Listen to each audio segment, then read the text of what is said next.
io quando penso a Sara immagino la pizzica, che è la musica e il ballo taumaturgico della mia terra. Lorenza, tu sei un medico artista. E allora mi chiese se potevo fare un'opera io. Naturalmente mi sentivo molto onorata. Con il sorriso era quello che volevamo. Figlia Cristina, il marito Giuseppe, Paolo, figlia Valentina, Lorenzo. A quale migliore donna poteva essere consegnata la divinità? Poi una bella collezione d'arte che ormai in casa avrete aggiungere. Giovanni Manildo, il nostro sindaco, e Liliana Manfio, che sono...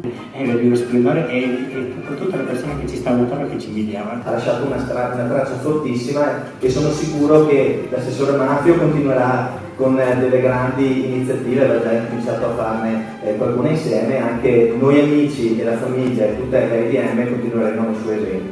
La mia conoscenza con Sara non è stata lunga, però l'impressione era di conoscerci già da molto. Lei riusciva a creare un'empatia tra le persone che era veramente splendida. Ma si fa per lei perché tutto deve essere come voleva lei.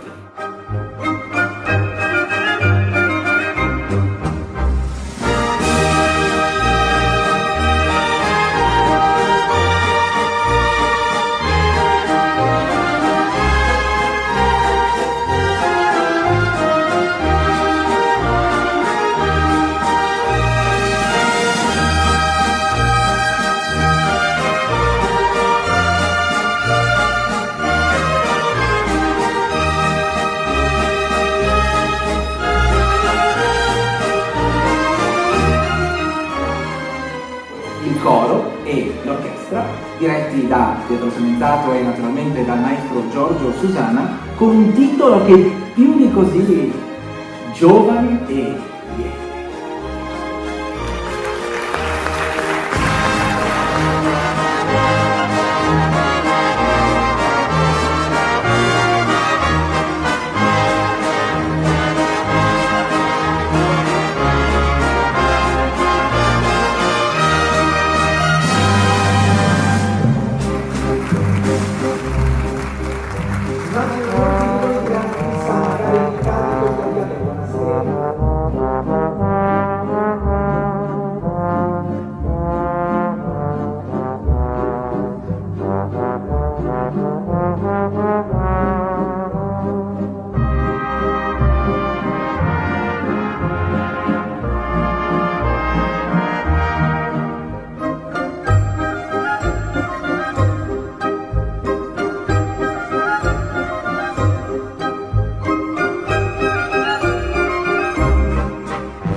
E il cuore per questa edizione per ricordare la